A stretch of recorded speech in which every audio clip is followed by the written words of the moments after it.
And I'm going to talk a little bit about one of the things my class is working on right now. But the first thing we need to say is that when it comes to addressing climate change, that the way to move the needle is politics. So, we're here to be climate voters, and if we're going to make the changes we need, it's going to be through our government leaders and making sure we have people in political office who are doing the right thing. Where do we stand in the United States? Well, our average per capita carbon pollution in America, it's 16 tons per person per year. 16 tons per person. That's 35,000 pounds for each one of us coming from our economy. Whereas the global average is about 5 tons per person per year. So that's not where we want to be. We need to get down to net zero, not by 2050, but at least by 2045. Well, what does that mean? It means running our cars, heating our homes, powering our factories with clean energy, mostly switching to electricity and then getting that electricity from solar and wind. And what that's going to take then is this government action to get people, to elect people who see this as a priority. Now, another issue that I want to focus on here is the question of responsibility for the effects of carbon pollution that maybe doesn't get enough attention. And especially for the young people here, what I'm going to talk about is going to be a really big issue, an increasingly serious issue throughout your lifetimes, I guess. We normally think that if I hurt somebody, that I bear some responsibility for hurting that person. Normally, if a company comes and pollutes your water and you get cancer, you can sue that company, and that's the right thing. But when we look at our international system, our government and the governments of the other advanced industrial countries have basically said, no way, we are not going to take responsibility for the harms caused by our country's carbon pollution, and that has got to change. In my class, we're talking about Somalia. Somalia has 15 million people, and right now 3 million of those people are living in temporary settlements because they had to leave their homes because of drought, because of flood. Right now, there are hundreds of children in Somalia literally starving to death. They're facing a famine, and that famine is primarily driven by climate change. Now, did these children need to die? They did not. We knew this famine was coming long ago, but our government decided that we don't need to put up the money, we don't need to put up the resources to save these children's lives, even though it's our carbon pollution that caused the drought and the floods that is leading them to this very, very difficult state.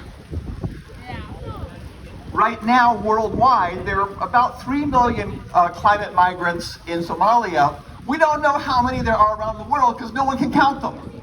But if you look at the numbers, it might be something in the area of 60 million people worldwide today who can't live in their own homes because of drought or flood or sea level rise and have had to go somewhere else and make a life somewhere else. Well, if there's 60 million now, there's probably going to be something in the area of 260 million by 2050. And we know this is not, I'm not making this up, but our international organizations, our governments and other governments, through the United Nations Framework Convention on Climate Change, that's the organization that does this work, they're ignoring this. They're just not paying attention, and that's a strategy because our government says, no, we don't want to have any responsibility for those people who are losing their homes because of our carbon pollution.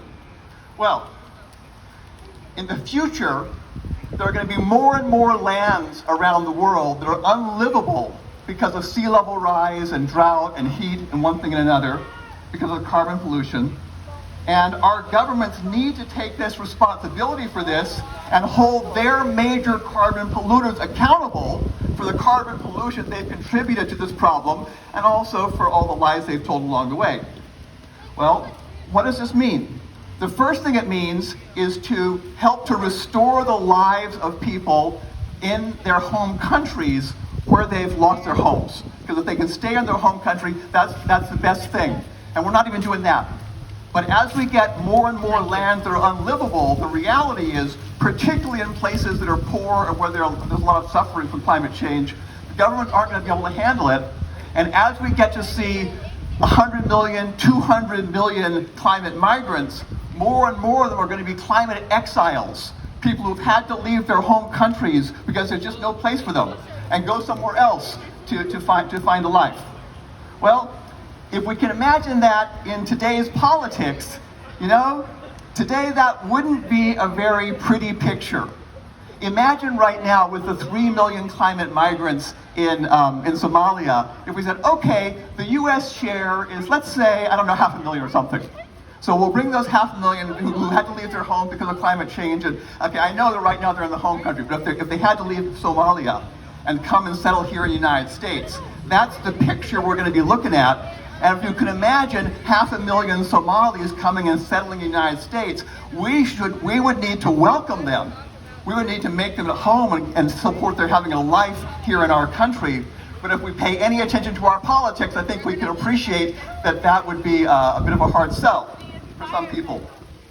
So the reality is that we're going to have 100 million, 200 million climate migrants in the coming decades. We're going to have more and more climate exiles leaving their home countries, trying to remake their life somewhere else, many crossing the borders.